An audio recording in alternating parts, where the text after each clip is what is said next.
Bismillah wassalatu wassalamu ala rasulillah.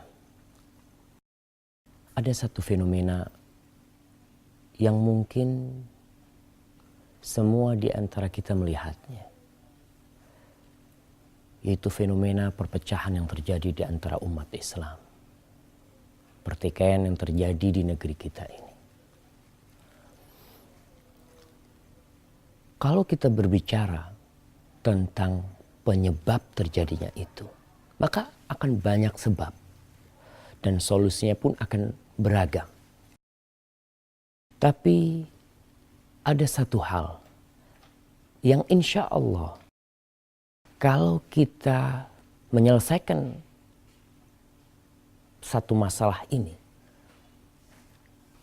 perpecahan dan pertikaian yang terjadi yang begitu besarnya, itu niscaya akan menjadi kecil. Masalah apa? Masalah shaf waktu sholat. Rasul sallallahu alaihi wasallam mengatakan, la tusawwunna sufufakum, la tusawwunna sufufakum, aw la yukhalifanna Allah baina wujuhikum aw baina qulubikum. Kata Rasul sallallahu alaihi wasallam, kalian ini benar-benar luruskan shaf kalian, rapikan shaf kalian. Atau kalau tidak, apa yang akan terjadi? La yukhalifanna Allah baina qulubikum. Hati kita akan bertikai, hati kita akan berselisih.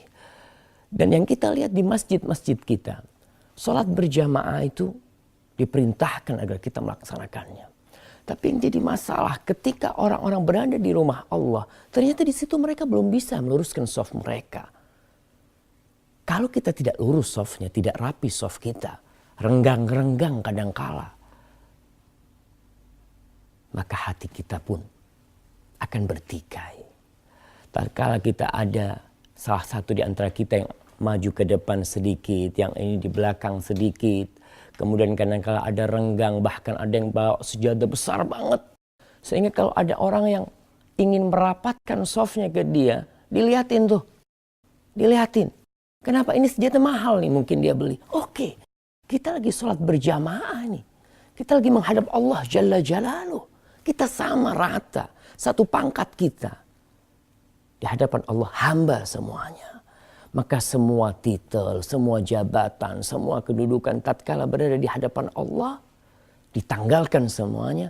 Yang ada adalah hamba Allah Jalla Jalaluh. Karena terus terang, ada beberapa teman yang ketika hendak meluruskan shafnya, imam masjid ini mengatakan, yang ingin rapat-rapat shafnya jangan sholat di sini katanya. Subhanallah. Rasul sallallahu alaihi wasallam, Nabi kita nih. Kita semuanya umatnya Muhammad sallallahu alaihi wasallam. Siapa panutan kita? Nabi kita Muhammad sallallahu alaihi wasallam. Gimana beliau kalau mau sholat? Beliau kalau sholat itu nggak sembrono langsung masuk, langsung Allahu Akbar. Tidak. Beliau luruskan shafnya.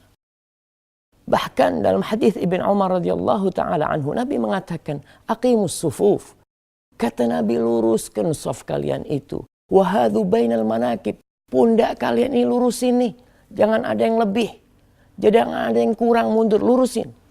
Kemudian Nabi mengatakan wasuddul furaj. Itu renggang-renggang tuh dirapetin. Walinu bi'aidi ikhwanikum. Dan ya kalau diajak ngerapetin shaf itu ikutlah. Karena kita ingin bersatu. Kita ingin umat Islam ini bersatu. Kemudian Nabi SAW mengatakan, wala tada'ul furujat lisyayatin. Jangan kalian tinggalkan tuh sela-sela buat setan. Itu setan main di antara sela-sela kita. Dia mempermainkan hati kita. Tapi tatkala kita rapat, kita tutup celah setan. Dan seorang yang di samping kita merasa dia saudara kita. Mau dia kaya, mau dia miskin, tatkala di hadapan Allah kita bersatu nih. Insya Allah hati kita akan bersatu. Maka Rasul sallallahu juga melanjutkan dalam hadis itu, man wasalas shaf wasalahullah. Barang siapa yang menyambung shaf, Allah bakal sambung dia. Dia mau punya urusan yang susah, dia memiliki berbagai problematika yang mungkin dia tidak dapat menyelesaikannya, tapi dengan menyambung shaf Allah akan nyambung dia. Wa man qata'a shaf qata'a Allah. Barang siapa yang memutuskan shaf Allah akan memutuskan dia. Tolonglah saudara-saudara, kita ini kalau ke masjid ingat, kita sebagai hamba Allah.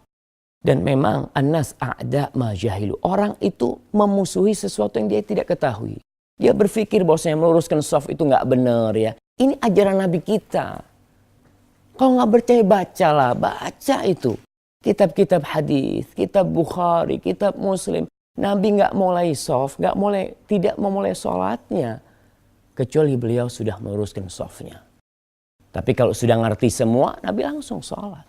Tapi ingat, kalau kita ingin persatuan umat Islam, ingin meninggalkan itu perpecahan, pertikaian, soft sholat kita dengan seperti itu, apa yang dijanjikan oleh Nabi kita akan kita dapatkan. Persatuan umat, kita akan saling tolong menolong. Tidak ada perbedaan di antara kita karena satu perbedaannya. Inna akramakum indallahi atqakum. Yang paling baik di antara kalian, yang paling mulia di sisi Allah adalah yang paling bertakwa. Moga kita bisa mengamalkannya. Assalamualaikum.